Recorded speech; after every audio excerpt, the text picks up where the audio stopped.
Hello and welcome. You're watching Business Today Television. I'm Sakshi Batra. Well, India's leading renewable energy company, ReNew Energy, which develops, builds, owns, and operates utility scale wind energy, solar energy, and hydro projects, has now signed a memorandum of understanding with the Asian Development Bank to collaborate on climate change mitigation and adaptation projects. The MoU covers projects with investment value of more than 5.3 billion US dollars anywhere between 2023 to 2028. Now, joining in to discuss more insights on this memorandum of understanding and what it really means for the company and the industry at large is ReNew's chairman and CEO, Mr. Sumant Sinha. Mr. Sinha, it's a great pleasure to have you with us on Business Today Television. Thank you so much for sparing your time. Congratulations to you to begin this conversation with. Share with our viewers more details on this MOU that you've signed at COP28 and what it really means for the industry at large and for you as a company. Yeah, sure, Sakshi. So I think, look, what this indicates is how central and how important uh, the clean energy transition is to help us in dealing with climate change. Um, and the Asian Development Bank obviously is a multilateral bank. They're a serious organization. What they have committed to doing is to finance several of our projects in multiple different areas of the clean energy transition over the next 5 years to the tune of up to $5.3 billion.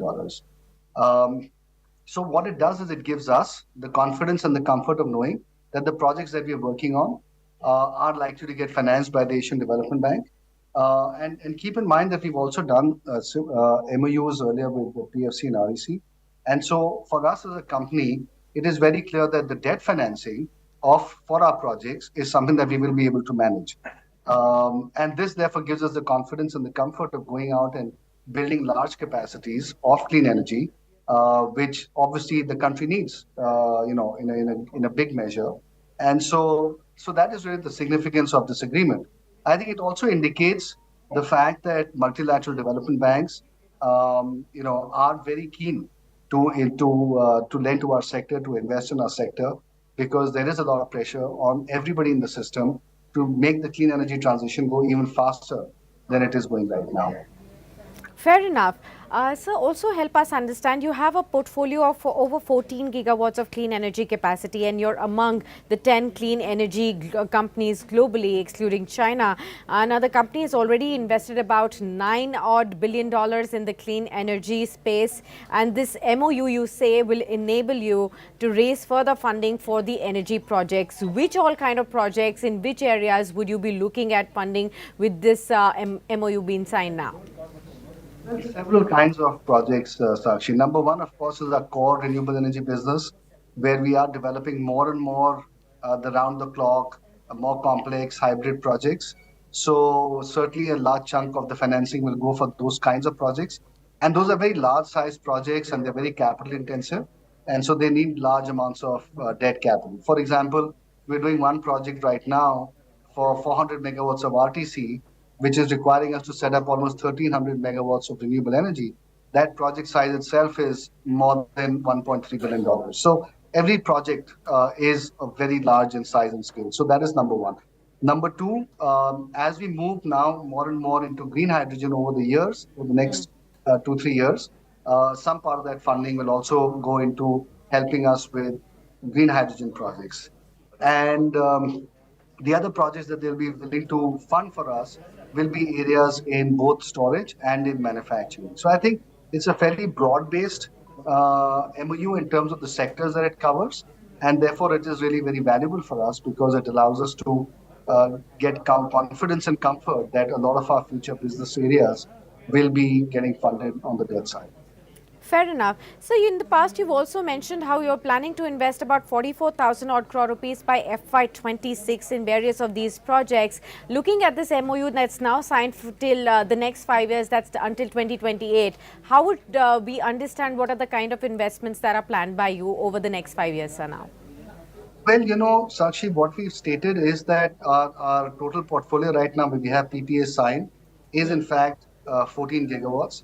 For that, we require a total investment of maybe about and I'm just throwing a number here. I'll have to check with the finance team. Maybe about 20,000 crores, and that is something that is fully funded between a mixture of debt and equity, and of course debt with the kind of MOUs that we now signed will certainly not be a problem. And on the equity side, a lot of it is already with us, and therefore we will not have any issues on the equity side. The Right. um, the additional capacity, we of course have to wait for the PPAs to get signed, and Okay. once those are signed, we start looking at financing for those as well. But again, MOUs like this give us the confidence of knowing that those are things that will get signed from a debt standpoint without too much difficulty. Fair enough. Since you also mentioned that this MOU is a first of its kind in the Indian renewable energy sector, what is the kind of interest do you think that it can draw from the international investors to also start participating in the financing of long term debt for significant renewable energy infrastructure projects like you make? Well, I hope it makes debt providers a lot more comfortable and gives them more confidence. If a well-regarded, highly expert organization like the Asian Development Bank is willing to extend such a large amount of financing in the future, I think it speaks volumes about their confidence and their comfort in both the sector and in India, and the quality of work that is being done by ReNew.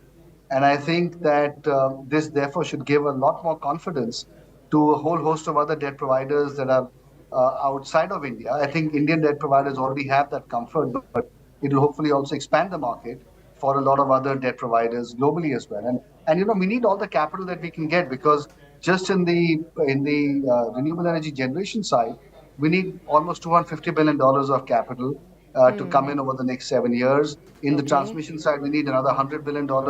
In the storage area, we need another $100 billion. So when you add up the numbers, it gets close to $500 billion. And of Yes. this, debt financing will account for almost 75%. So we need almost close to $375 billion of debt financing over the next 7 years. These are humongous numbers. These are not the kinds of numbers that we've seen in any sector in the past. This is therefore something that requires an all of the above strategy where everybody is firing on all cylinders to make it happen. And I think therefore, if this MOU can be a beacon to a lot of other financing organizations to come in and get involved, I think it'll be very good from that standpoint. Absolutely. Also, talk to us about India's energy demand, and within that, the demand and the growth opportunities for the renewable energy sector that you work in very, very closely. Of course, every country like ours as well, we have set our own targets for 2030. Where are we at currently in terms of the energy demand, and how do you see it panning out over the next few years, sir? Well, we are currently at about anywhere between 150 and 125 gigawatts of installed renewable capacity. The government's target is to get that up to 500 gigawatts by 2030. So we need to add about 300 gigawatts more to meet that target in the next 7 years, which means that we need to bid out approximately 50 gigawatts a year for the next 5 to 6 years at least. And that is something that the government is now on track for doing. And they've really put in a lot of effort. They've got four entities that are auctioning projects, increased from one last year. They're doing a lot of things around a lot of other policy interventions. And this year, there's already been close to 30 gigawatts that has been bid out. And the pipeline, if you look for new tenders, is very robust. And so, therefore, I feel that this year, certainly, the government will meet its target of 50 gigawatts. And that is going to be a remarkable, remarkable achievement, because last year we did only, maybe 10 to 15 gigawatts. So to scale that up in 1 year by 3x it will be an enormous achievement. So I think kudos to the government and to the whole sector for going down that path. But I think we are well on our way to achieving the 500 gigawatts number, hopefully.